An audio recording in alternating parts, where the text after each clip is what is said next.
Voltamos para o nosso estudo de hermenêutica. Na outra vez estivemos interessados em ver como é que a cultura influencia a hermenêutica, a interpretação da palavra. E nós estaremos continuando nessa mesma linha hoje, nessa última aula sobre esta matéria. Nos interessa muito em perceber uma coisa, que tanto palavras como certas práticas e símbolos mudam de cultura para cultura. E como a Bíblia não foi escrita na cultura brasileira, nem alguma cultura africana, mas lá no Médio Oriente, e não foi escrito recentemente, há mais de 2000 anos atrás, uma boa parte, então isso nos leva a realmente levantar essa pergunta: qual a influência que a cultura tem em interpretar as Escrituras? Uma coisa que nós queremos acrescentar àquilo que já falamos é que a comunicação, isto é, transmitir o significado que está na cabeça de alguém para a cabeça de uma outra pessoa, essa comunicação sempre tem que ser feita dentro de certos limites, certos parâmetros. Comunicação nunca é exata, é sempre aproximada. Ninguém pode falar e saber exatamente que seus ouvintes estão entendendo da mesma forma que ele falou. E uma das maneiras que nós tentamos corrigir esta falta é buscar o que nós chamamos feedback. Feedback quer dizer ouvir o próprio aluno explicar o que ele entendeu com aquela comunicação. Veja o caso de uma tribo na ilha de Sumatra, na Indonésia. Quando o missionário Ronaldo Rize, depois de começar a falar a língua e poder comunicar na língua daquele povo, ele começou a pregar o evangelho. Para sua surpresa, o povo aceitou o evangelho de mãos bem abertas. E não demorou que ele estava pedindo reforços para ter mais gente para pregar para todo mundo, porque todo mundo estava aceitando o evangelho. Passado alguns meses, perguntando realmente o que eles entenderam com essa pregação que ele fazia, chegou com esse feedback, essa explicação dos homens da tribo, o que ele estava entendendo. Ele descobriu que eles não estavam entendendo nada do evangelho. Todo aquele interesse em aceitar o evangelho, assim que o Ronaldo Rize entendeu, era simplesmente uma maneira de dizer para eles: nós queremos que vocês tenham. E eles tiveram que começar tudo de novo e tentar explicar o evangelho de uma forma, de uma hermenêutica condizente com o pensamento dentro daquela tribo. Veja o caso de Atos 14, quando os licaônios queriam fazer um sacrifício em favor de Barnabé e de Saulo. Lembrem-se o fato de que aquele sacrifício seria um sacrifício de queimar um touro, justamente em reconhecimento, em fato que eles eram deuses. E durante um tempo, nem Barnabé nem Saulo entenderam o que estava acontecendo, mas logo que eles entenderam, eles mandaram parar. E não demorou muito para eles serem apedrejados. Nunca esquecem o fato de que comunicação muitas vezes é errada. E uma pessoa pode estar pensando uma coisa e quem está comunicando está pensando outra coisa. Hermenêutica está sempre pensando que a pessoa que está dizendo ou que a palavra de Deus está falando. Foi um indiano que disse para um missionário uma vez, agradecendo por ter trazido palavras duras. Por que ele estava tão contente em ter palavras duras? Porque ele descobriu que havia maldições na palavra de Deus, e como ele usava essas palavras duras para seus despachos, então ele ficou contente que o missionário estava trazendo essas palavras. Está vendo como é, às vezes, exatamente contrário de nossa intenção, quando nós falamos alguma coisa e a comunicação não tem retorno, não tem explicação de fato que o ouvinte entendeu com a palavra. Tem coisas muito estranhas acontecendo nesse mundo justamente por esta falta de comunicação e a dificuldade na interpretação daquilo que está sendo falado por um estrangeiro ou uma pessoa que vem de uma outra cultura, como aquele africano que ficou muito admirado quando ele contava, depois de voltar para a América, passou ali alguns dias, lá na casa de alguém, e dizer que lá tem uma caixa branca grande, alto assim, e tem uma coisa muito estranha. Eles vão esquentando as comidas, as coisas que eles comem, depois de esfriar, eles colocam dentro dessa caixa e logo eles jogam fora. Naturalmente, quem fez isso estava pensando completamente diferente do que aquele africano. E assim é a comunicação. Hermenêutica é buscar a comunicação de Deus, que está na sua santa palavra, e entendê-la de uma forma correta e sadia. Falta de compreensão só se pode vencer através de uma reexpressão. Explique de novo. Use outras palavras. Faz com que eu entenda. Só que com a palavra de Deus não dá para pedir que Jesus, os apóstolos, Moisés, usem outras palavras. Quando nós encontramos, por exemplo, o caso de Jesus conversando de noite com Nicodemos, nós percebemos que Jesus queria que Nicodemos nascesse de novo. Só que Nicodemos, não entendendo o que significava essa frase, pergunta como é possível nascer de novo se a gente já nasceu. Isso é uma possibilidade, ele já está velho, não pode voltar para o ventre da mãe e nascer de novo. Só que a palavra nascer de novo, também é uma palavra que significa do alto. Então, João, e especialmente Jesus, queria comunicar com essa palavra anothen em grego, no Novo Testamento grego, que se traduz em nossas Bíblias com a palavra de novo. Significa também do alto, e no próprio capítulo 3 vai encontrar essa palavra de novo, do alto. O que Nicodemos precisa entender é que esse nascer de novo é realmente nascer do alto, isto é, do poder do Espírito Santo. Essa transformação que o Espírito Santo traz para a vida. Quando nós estamos comunicando, há certos limites na comunicação que nós podemos chamar de limites estreitos.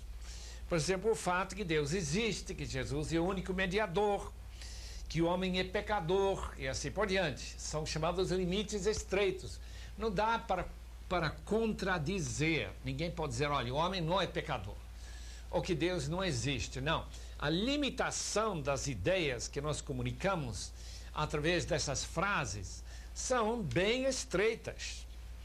Mas tem outros níveis bem mais superficiais, em que há muita possibilidade de errar na comunicação e na compreensão. Muito condicionado.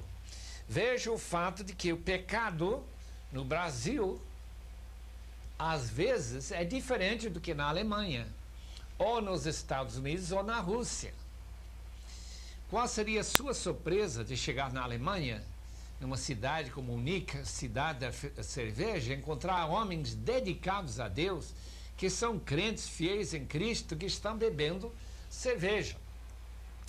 Enquanto eles, chegando aqui no Brasil, com certeza achariam alguma dificuldade com o brasileiro que vai para a praia, onde as mulheres de vestido de tango parece que estão quase nuas.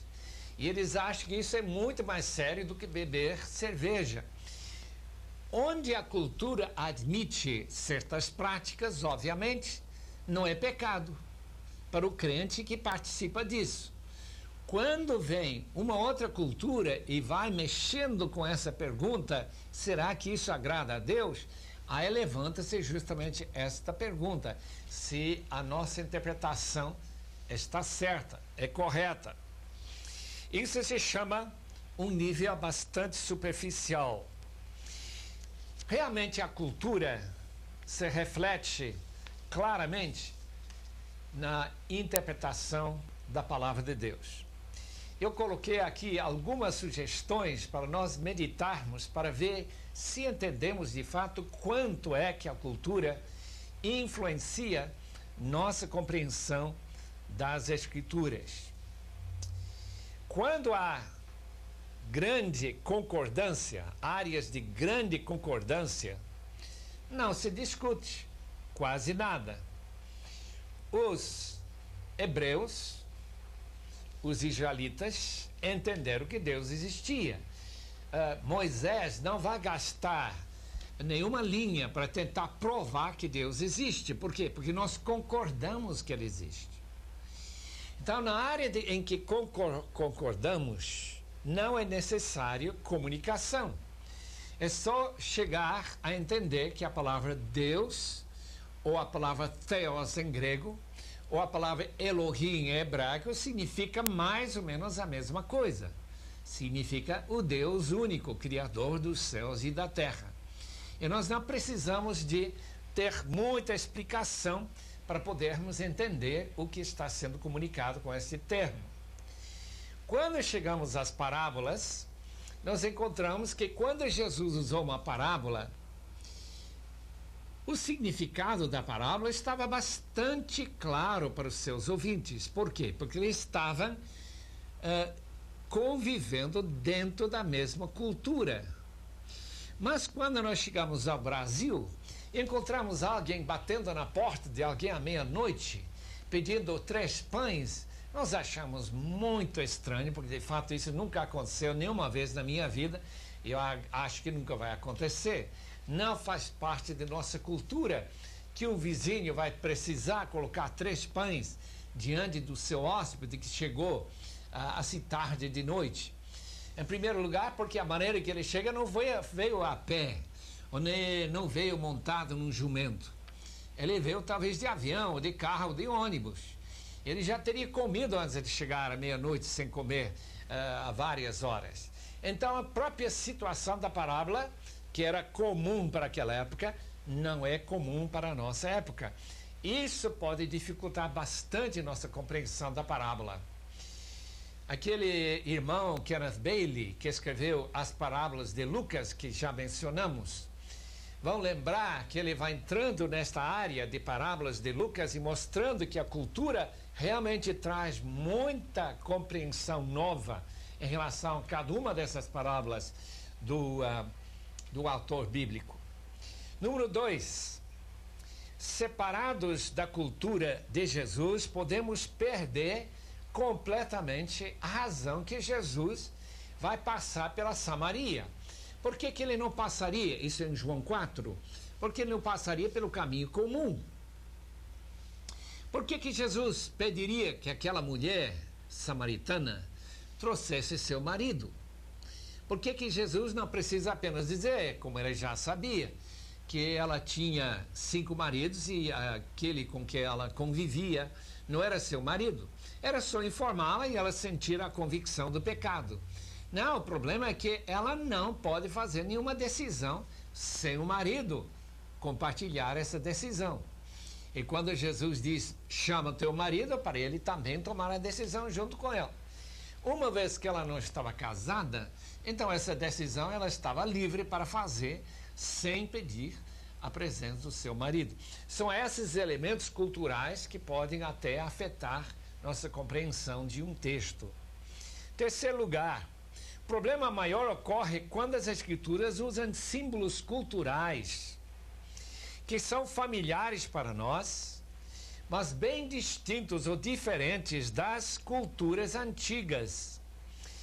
Veja essa palavra manjedoura, ou veja a palavra hospedaria, quando diz que não havia hospedaria, não havia lugar na hospedaria. O próprio autor bíblico, Lucas, ele mostra que essa palavra traduzida hospedaria para nós em nossas Bíblias é a palavra em outro texto que fala de um quarto que era usado para hóspedes. E não era uma espécie de hotel onde Maria e José queriam se hospedar. Então, quando nós lemos essa palavra hospedaria, nós pensamos numa pensão, num pequeno hotel. Mas não é necessariamente assim, não. É uma casa comum, em que os animais estão dentro da casa e a manjedoura está no nível mais superior e os animais no nível mais baixo. Aí tem a proteção, tem o calor dos animais naquelas noites frias do inverno, e tudo ocorre lá naquela sala grande, mas tem outro quarto onde não havia espaço para Jesus e Maria, porque já estava ocupado. Então a gente percebe justamente a situação, uma vez que se entende um pouco sobre a cultura. Número 4, traduções boas da Bíblia nos ajudam a evitar falta de compreensão. Nós já mencionamos a nova versão internacional.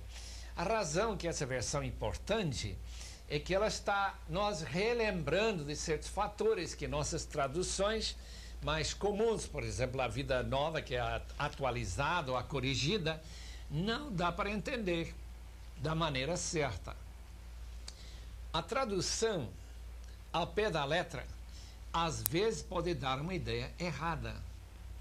Veja a nossa maneira de usar a palavra igreja. Eu vou para a igreja. No Novo Testamento, a palavra igreja não significa de maneira alguma um prédio. Não havia nenhum prédio que se chamava igreja.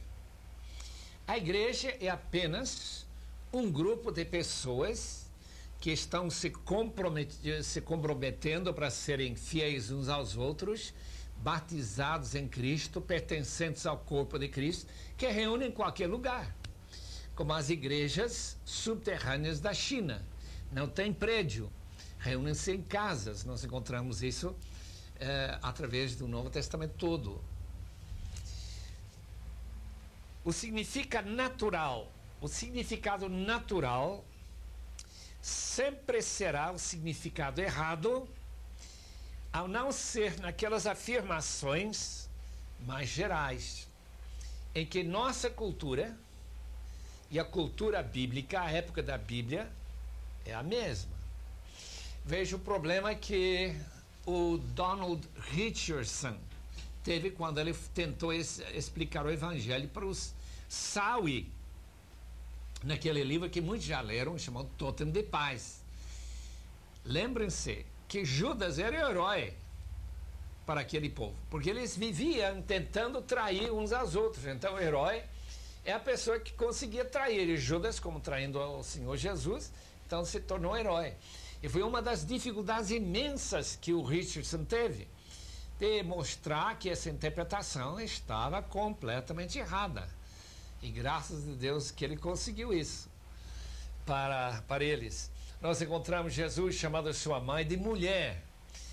Nós não faríamos isso, mas naquela época era uma palavra de destaque, de honra.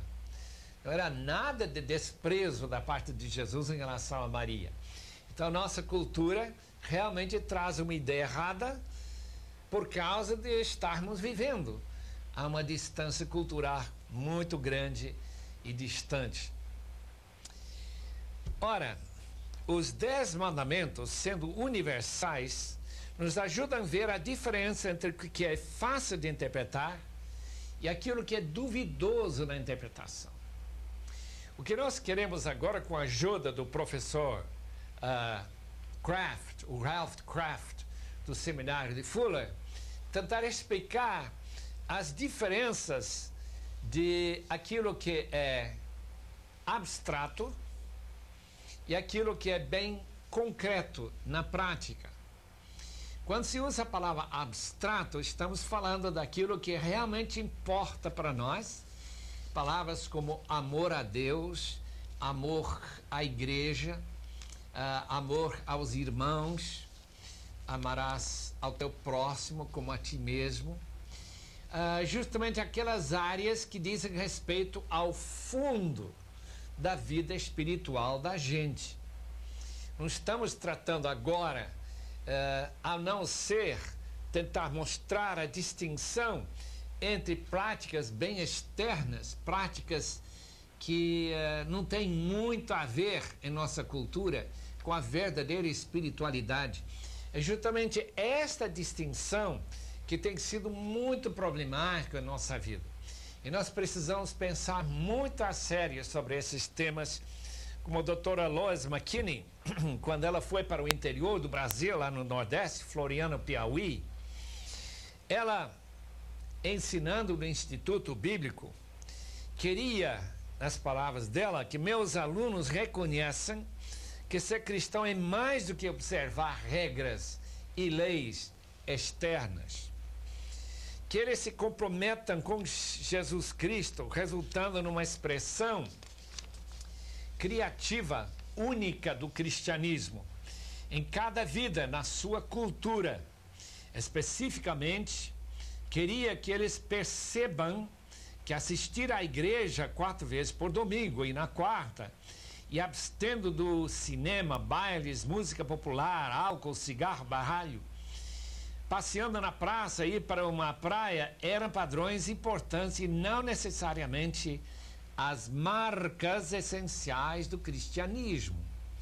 São práticas que em algumas culturas podem ser condenadas, em outras culturas não.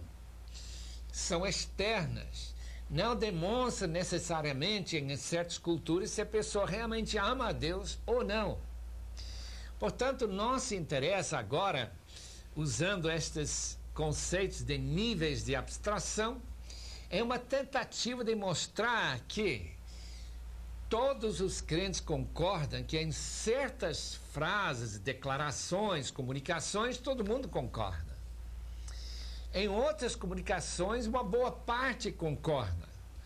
E em outras áreas, onde tem baixo nível de abstração e está bem concreto na prática, há muita discordância. E nós queremos ver que isto é um problema de hermenêutica, é problema de interpretação. Algumas escrituras são bem distantes de nós culturalmente. Outras são muito próximas. Resulta numa mistura de conceitos em relação àquilo que está certo e errado. Aquilo que é o que Deus quer ou não. Tenta imaginar, por exemplo, aquele nigeriano, quando ele está lendo o Salmo 23, e na primeira linha diz que o Senhor é o meu pastor, ele para e ele já está confuso. Por quê? Porque na sua terra e na sua cultura, as únicas pessoas que cuidam de ovelhas são crianças ou loucos. E se o Senhor está cuidando de ovelhas, se ele é pastor de ovelhas, ele só pode ser louco. Está vendo como é? Quando nós ouvimos uma frase, uma palavra, quando nós interpretamos essa palavra dentro da nossa cultura e tornamos a palavra abstrata, menos abstrata, prática, nós podemos deixar de entender quase por completo o que Deus quer. A pergunta que nós queremos fazer, portanto, é: qual é o nível de abstração?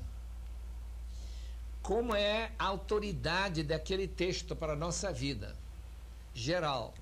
E, finalmente, qual é a vontade de Deus numa situação prática do dia a dia nosso, dentro de nossa cultura? Então, nós temos 3 colunas que nós queremos passar para os amados estudiosos da palavra. Na primeira coluna temos o alto nível de abstração, em que todo mundo concorda, tal como esta frase, que é o 2º mandamento da palavra de Deus, leia capítulo 10 de Lucas, que diz assim: amarás ao teu próximo. Segunda coluna, fundamento desta ideia, amarás ao teu próximo, e aplicando isso numa situação mais ou menos geral, mas não tão geral como é amarás ao teu próximo. Esta interpretação agora é: não roubarás, porque roubar é desprezar, não amar ao seu próximo. Agora, quando se prega e se ensina o que significa amar ao seu próximo, chegamos ao nível mais baixo da interpretação. Significa uma coisa: numa cultura, não pegue o jumento do seu próximo, do seu vizinho, sem pedir permissão. Em outra cultura não tem problema nenhum, porque em certas culturas o jumento pertence ao mundo inteiro. Todos os animais pertencem a todos os membros dessa comunidade. Mas quando nós encontramos que em certas coisas que não é possível roubar, nós sabemos que nessa cultura já tem essa delimitação. Amarás ao teu próximo está incluído no 10º mandamento, não cobiçarás. Esse é o fundamento. Amarás ao próximo e cobiçar não dá para juntar. Um é alto nível de abstração, não cobiçarás é de médio nível de abstração. Não cobiçar a casa do outro significa exatamente agora aplicado dentro da nossa situação. Eu não vou cobiçar ou desejar a casa ou carro do meu vizinho.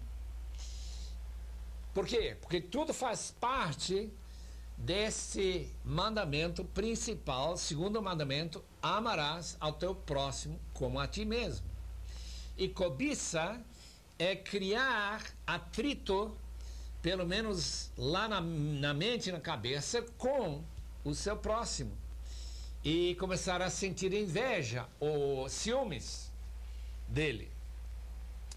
A terceira possibilidade, dentro desse amarás ao teu próximo, no nível médio, é não tratar com parcialidade. Não tratar alguém por ter uma cor de pele um pouco mais oscura do que a minha pele, então eu trato discriminando contra ele. Tiago é muito claro que quando ele diz que não devemos mostrar parcialidade nenhuma, é que nós estamos num nível mais baixo do que amarás ao teu próximo, que significa amar a todas as raças, a todos os gentios, judeus e o mundo inteiro.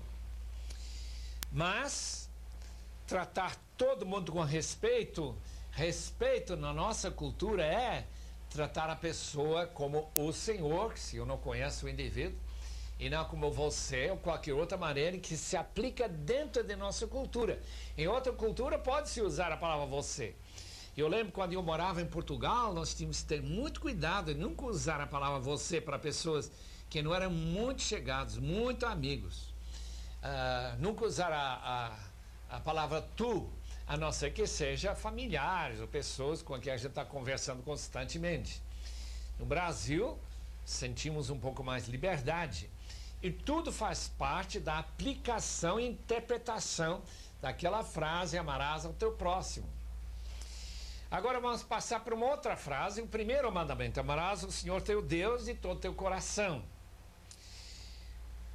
A autoridade e fundamento desse mandamento é não adorar um outro Deus. Por quê? Porque amar a Deus não pode condizer com este nível de adorar um outro Deus.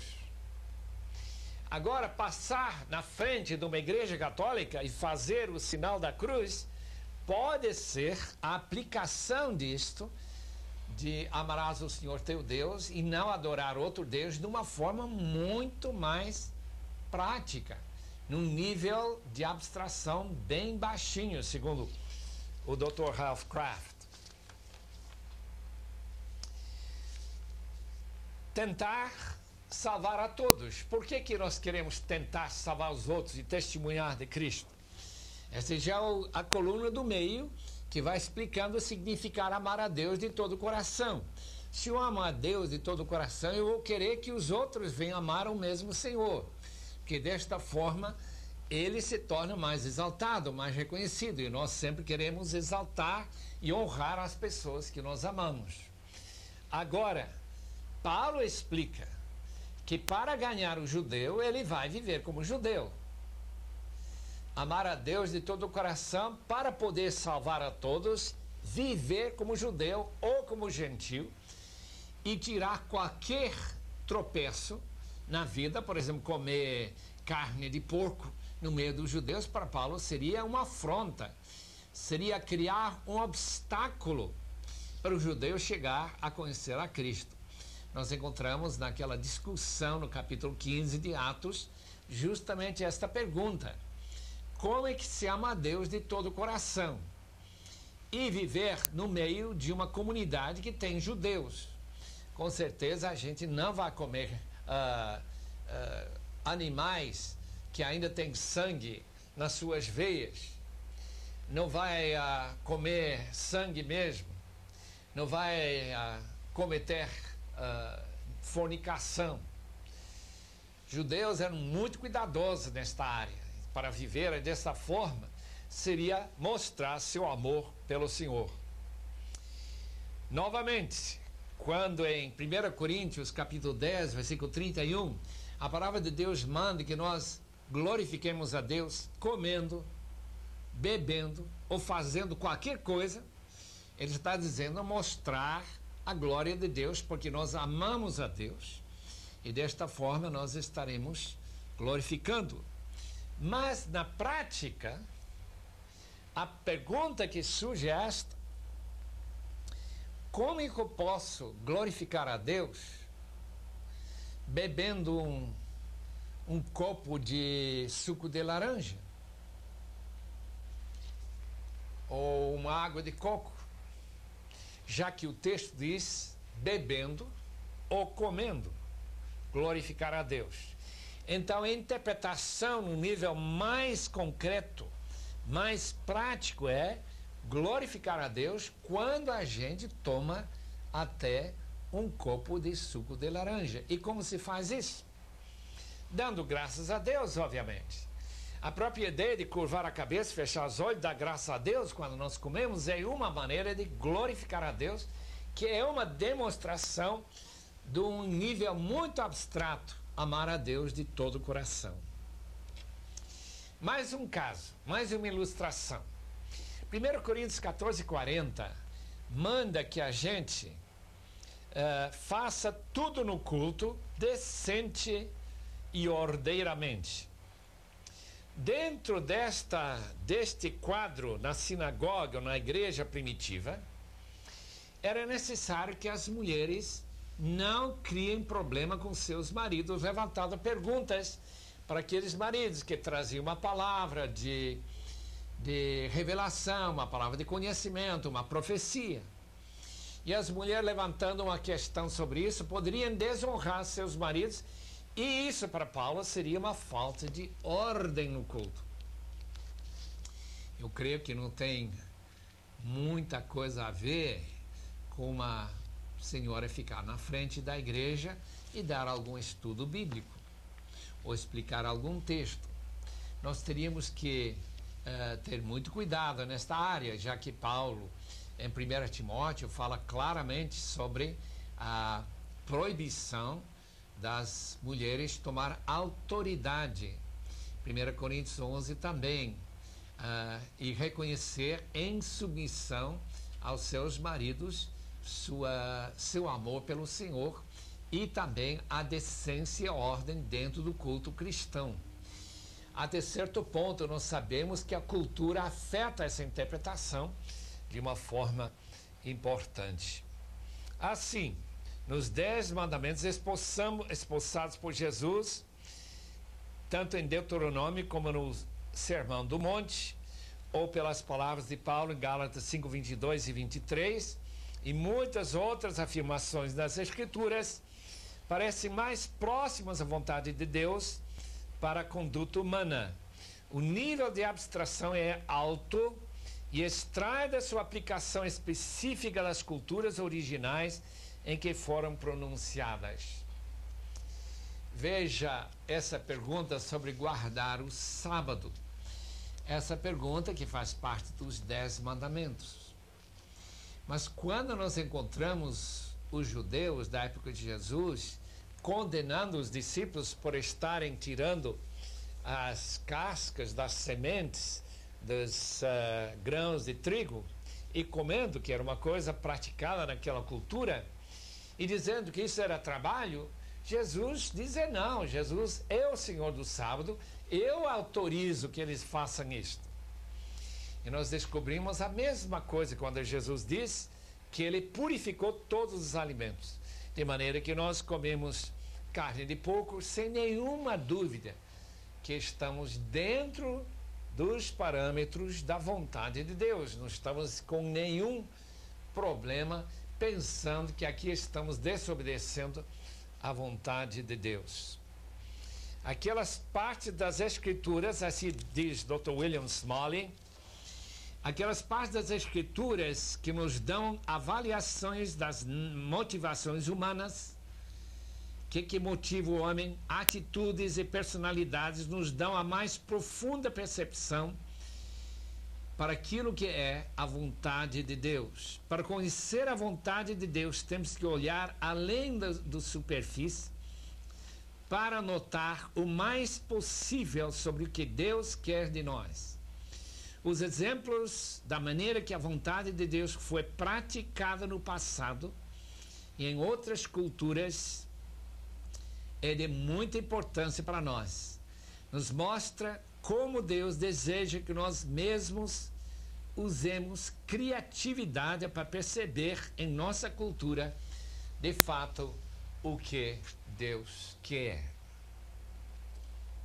Passamos agora para discutir algo sobre interpretação e aplicação. Como que um texto aplica-se numa situação e não em outra situação. A aplicação começa, diz Dr. Glenn Johnson, que era da Faculdade Batista de Brasília, hoje está na Outra América, escrevendo em 1990, a aplicação começa quando alguém pode responder a seguinte pergunta sobre o texto: que é que Deus quer? Fazer a vontade de Deus é o alvo da nossa vida, esse é o grande objetivo da nossa vida aqui na Terra. Que é que Deus quer? Uma vez conhecida essa vontade, a aplicação dessa vontade se torna real, naquele nível bem concreto e prático. A aplicação tem dois componentes. Primeiramente tem componente geral, depois tem particular ou individual. A aplicação geral faz as seguintes perguntas: como será a vontade de Deus já determinada, se relacionando com a fé de crianças, adolescentes, adultos e outras idades, homens e mulheres? Qual é a vontade de Deus, que pode ser distinto para a mulher do que para o homem? Qual é o caso da vontade de Deus para uma criança pequenina, de 4 anos? Qual é a vontade de Deus para adolescentes? Qual é a vontade de Deus para uma pessoa mais idosa? E assim por diante. Obviamente, a propriedade, o próprio sexo, o gênero da pessoa, já pode modificar essa vontade de Deus geral.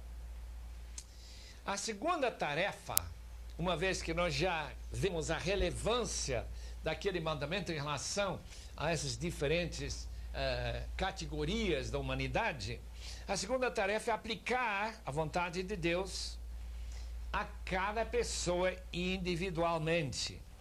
Deus quer mudar alguma prática específica. A pessoa, por exemplo, está dormindo muito e tem pouco tempo para orar. É uma pessoa que está ligando a televisão, que não deve ter nem televisão em casa, porque algumas pessoas acham contrário à vontade de Deus ter televisão na sua casa, outras pessoas não têm. E tudo isso é o que nós chamamos a aplicação da vontade de Deus, particularmente para cada um. Supondo que queira mudar e cooperar com Deus, como se dá para mudar? Qual é a mudança que Deus quer? Isto nós chamamos de aplicação individual. Nós sabemos que a vontade de Deus para as pessoas que têm dom de evangelismo gastar mais tempo evangelizando do que as pessoas que têm dom de ensino, que têm que estudar a palavra, têm que gastar tempo procurando informação numa concordância como esta aqui, pegando uma certa palavra e vendo todos os textos onde essa palavra aparece, concordância fiel do Novo Testamento, de grego para português, para saber que palavras tem no original. Pessoas que vão ler as notas de rodapé da Bíblia Vida Nova e vai procurar. Está vendo que a vontade de Deus para o indivíduo pode ser distinto. A vontade de Deus para uma mãe com uma criança recém-nascida não é para ficar fora da casa evangelizando o dia todo e abandonar o marido e a criancinha de menos de 5 meses, 2 meses, deixar a criança chorando, amarrado lá na cama. Está vendo que a vontade de Deus é para evangelizar, mas quando se começa a concretizar essa vontade, pode haver distinções individuais. Este é o ponto que o Dr. Glenn Johnson quer que nós entendamos. Agora vamos lá para algumas considerações. Todo texto bíblico necessita de interpretação. Na medida que as circunstâncias e pensamentos do autor e seu auditório correspondem a nossas circunstâncias e pensamentos, a interpretação se torna mais fácil e acurada. Na medida que tudo é contrário, é mais provável que interpretaremos erradamente. Dá-nos cada dia nosso pão cotidiano. É um pedido pelo pão ou é um pedido para a presença de Cristo, o verdadeiro pão do céu? Isso o autor tinha em mente, mas quando ele usou essa palavra cotidiana, que significa talvez o pão de amanhã, talvez a ideia lá é para nós aplicarmos para a nossa vida diária, não para nós estarmos preocupados com o pão de amanhã, recebendo esse pão hoje, mas o fato que Jesus é o pão que vai voltar amanhã, na segunda vinda, e nós devemos aplicar ele para a nossa vida, comendo, como diz João 6:27, comendo ele porque ele é o verdadeiro pão do céu. É importante procurar, portanto, o significado de um texto pela hermenêutica de suspeita e questionar, sempre estar questionando, será que eu estou entendendo corretamente esse texto? Os 144 mil são de fato judeus? Ou é uma referência à igreja toda, como um símbolo da igreja completa, a igreja perfeita em Cristo? Abster-se de sangue significa que a pessoa realmente não pode tomar nunca alguma coisa, por exemplo, chouriço, que tem um componente de sangue. Repartir convosco um dom espiritual, será que nós temos essa responsabilidade que Paulo menciona no primeiro capítulo de Romanos, versículo 11, de repartir um dom espiritual, um carisma espiritual? A pergunta sobre esses textos é levantar suspeita, questionar o que significa esse texto. Interpretação, tal como leis e constituições, existe para legitimizar a autoridade. Não tendo uma comunicação, uma interpretação correta, como que nós poderíamos contrariar qualquer prática que uma pessoa tem? Não faz mais que 2 ou 3 dias atrás, alguém colocou na minha mão um livro que diz que divórcio não é um problema, não. Mas quando eu leio o Novo Testamento, eu leio a palavra de Jesus e as palavras de Paulo, eu vejo que o divórcio é um tremendo problema e que o recasamento é pior ainda. E essa ideia de que esse autor, aparentemente um homem bíblico, na sua interpretação, se ele dá mais peso àquele texto de Deuteronômio sobre o divórcio, obviamente ele não vê nenhum problema em recasamento e divorciar sua esposa. Os irmãos lembram que Jesus disse que por causa da dureza do seu coração. Então as práticas dependem da interpretação. E há muito perigo em certos livros em que o autor, tomando uma linha da interpretação errada, pode dar um ensino errado. Fazer a verdade, o que é importante, João 3, versículo 21. Não podemos escapar de nosso contexto, pensamento ocidental do século 21. Ilustração, divórcio, ministério de mulher, tanta coisa que a gente pode gastar ou não gastar dinheiro de certa coisa, quando há pessoas passando fome, a gente comprando Coca-Cola, assim por diante. Que é a vontade de Deus para a nossa época? progresso na revelação divina, interpretar o mais antigo pela luz do mais recente, já que Jesus Cristo e o apóstolo Paulo, João e Pedro são os autores que interpretam perfeitamente os ensinamentos do Antigo Testamento. E não nossa interpretação, que com certeza vai falhar. Não é que o Antigo Testamento não deve ser interpretado, deve ser, mas deve ser interpretado sempre à luz do Novo Testamento, aquilo que é mais recente. A hermenêutica realmente nos ajuda também a verificar a importância de alguma doutrina ou alguma prática. Estranhamente, tem grupos que nem batizam, não é que eles não batizam por aspersão nem por água funda. É simplesmente que eles não batizam, porque acham que não é importante. Tem alguns que negam que existem dons, justamente achando que no primeiro século já acabaram os dons. Isso tudo é hermenêutica, tudo é interpretação da palavra. Alguns não praticam disciplina na igreja, porque os membros não são membros de um corpo, como eu entendo. A igreja seria, no Novo Testamento, uma família, mas são pessoas que vêm frequentando um culto e vão embora. Contribuem em alguma coisa, pode ser, mas não tem disciplina da igreja. Dízimo e ofertas para outras pessoas. Alguns acham que dízimo já foi cancelado com a vinda de Cristo. Outros entendem de outra forma. Tudo faz parte da hermenêutica. E os princípios da hermenêutica são necessários para chegar a alguma conclusão qualquer. A ênfase do Novo Testamento sobre a unidade da igreja. Veja capítulo 3 de 1 Coríntios, que diz que dividir a igreja como quem pega uma faca e corta Jesus em pedaços.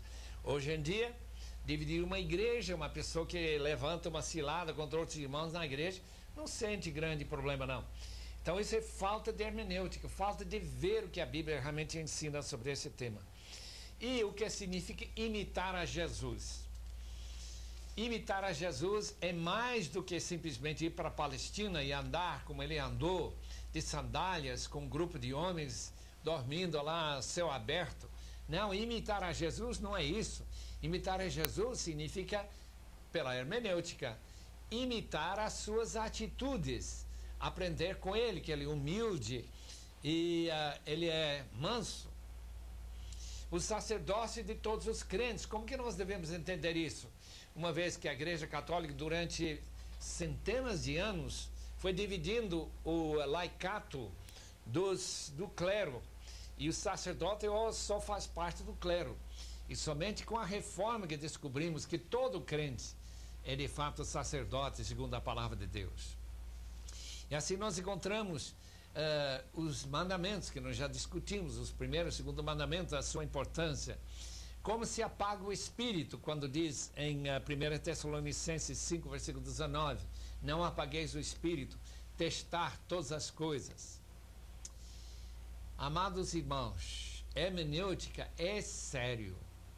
Isso realmente define como que nós vamos viver a vida cristã, vai definir qual a importância que certas doutrinas e práticas têm para algumas pessoas e não para outras pessoas, dependendo de sua hermenêutica. Algumas palavras conclusivas. Interpretação é a chave que articula a conexão entre Deus e a sua igreja. A interpretação correta permite que Deus exerça sua autoridade sobre o seu povo. Interpretação incorreta permite que homens exponham suas ideias e não a verdadeira vontade de Deus. É só ler 2 Coríntios capítulo 2, versículo 17, em que Paulo distingue a verdadeira palavra de Deus daqueles que são mercadejadores da palavra, que vão vendendo para vantagem própria suas ideias. Uma hermenêutica não legítima. Legitimidade na hermenêutica, na interpretação, depende da Bíblia interpretar a si mesma. A Bíblia deve falar sempre de si mesma. Devemos encontrar bases dentro da própria Bíblia. Agora, alguns princípios de interpretação finais. Descobrir o significado no texto, aquela verdade que o autor quis comunicar. Sempre buscar a interpretação que o autor queria comunicar. Não dar ideias estranhas muito estranhas a um texto, por exemplo, a parábola do bom samaritano na interpretação de Agostinho. Dá para perceber claramente que ele não estava muito preocupado nas ideias na cabeça de Cristo. Ele diz o seguinte: um certo homem desceu de Jerusalém a Jericó.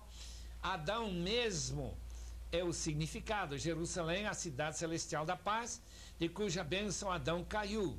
Jericó significa lua e significa nossa mortalidade, porque ele nasce, cresce, diminui e morre. Ladrões são o demônio e os seus anjos que tiraram dele, Adão, a sua imortalidade, espancaram-no, persuadindo-o a pecar e deixaram o meio morto, porque até o ponto que o homem pode entender e conhecer a Deus, ele vive, mas até o ponto que ele é desgastado e oprimido pelo pecado, ele é morto.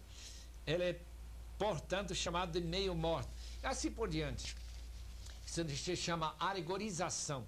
Quando nós acrescentamos uma ideia que não podia ter estado na cabeça do autor, podemos ter certeza que estamos errando na interpretação. A Bíblia é a literatura nacional de um povo, como uma coleção de documentos cristãos no seu auge. Há citações individuais erradas, Salmo 14, por exemplo, Salmo 53, e opiniões oferecidas pelos amigos de Jó que têm de ser compreendidos dentro do contexto da própria Bíblia, e não falados como se fosse isso mesmo que Deus quer. A Bíblia é infalível, isto é, quando entendemos corretamente o que o autor quis dizer, podemos confiar e devemos seguir o que a Bíblia diz. A unidade da Bíblia é o quarto ponto. Não podemos admitir que haja contradições na palavra. Quando entendemos o que Gênesis nos informa, não podemos interpretar o que o resto da Bíblia nos diz em conflito com aquilo que Gênesis ensina. Há harmonia em toda a Bíblia. O Antigo Testamento sem o Novo Testamento é um livro judaico. Não podemos invocar o ensino do Antigo Testamento sozinho. O Novo Testamento é a chave da interpretação do Antigo Testamento. Toda a fé e prática do Antigo Testamento se restringe à vida nacional de Israel. Muito do conteúdo do Antigo Testamento é cumprido na vida de Jesus. Ser evangélico, na prática, equivale a inserir-se numa determinada tradição definida evangélica. Quando nós tentamos entender a palavra de Deus, devemos entender que há uma diferença entre entender as palavras. A exegese, um bom dicionário pode nos dar uma compreensão muito boa das palavras, mas isso não significa que nós teríamos uma boa compreensão da palavra com P maiúscula, isto é a palavra de Deus. Então a interpretação é uma tentativa de buscar não apenas regras de interpretação, porque sempre vamos falhar nessa aplicação das regras, mas é um fundamento ou uma teoria de compreensão.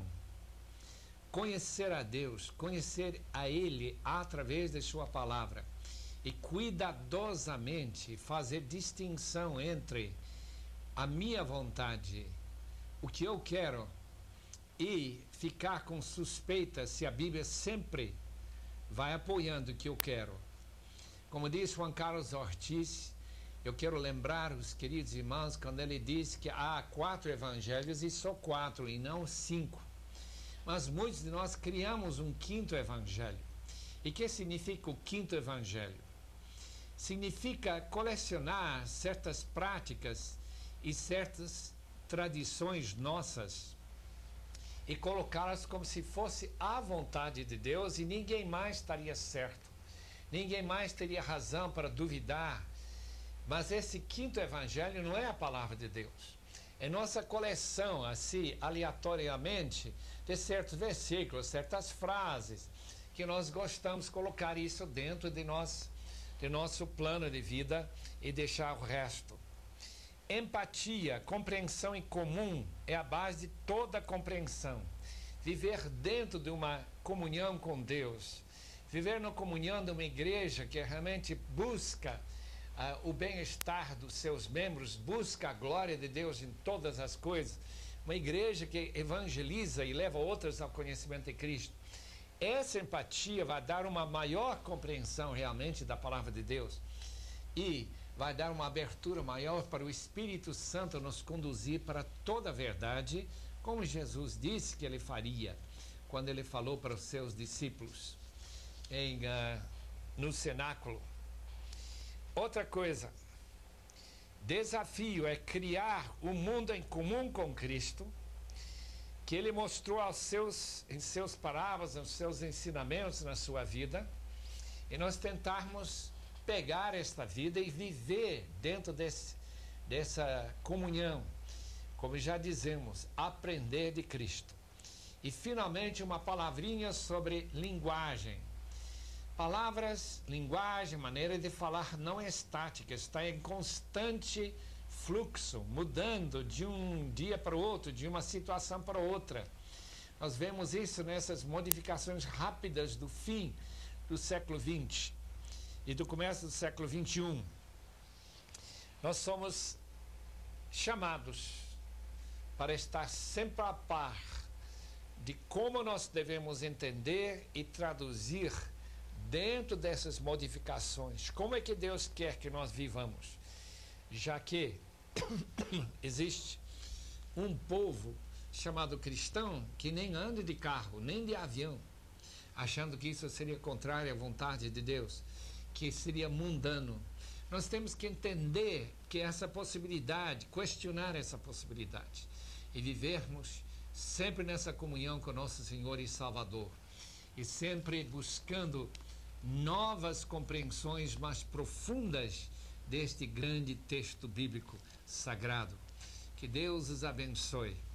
Nós recomendamos então concordância para buscar as palavras e como essas palavras são usadas dentro do próprio Novo Testamento. Isso é uma concordância do grego do Novo Testamento. E como essas palavras são traduzidas diferentemente, ou no próprio grego ou no português. Tem os 2 volumes lá na editora Fiel. A Vida Nova já foi recomendada para os irmãos buscarem alguma ajuda nas notas de rodapé e também naqueles auxílio daqueles assuntos que aparecem, mais de 4.000 assuntos para a sua própria busca. E que Deus os abençoe muito nessa leitura da palavra e na compreensão da hermenêutica.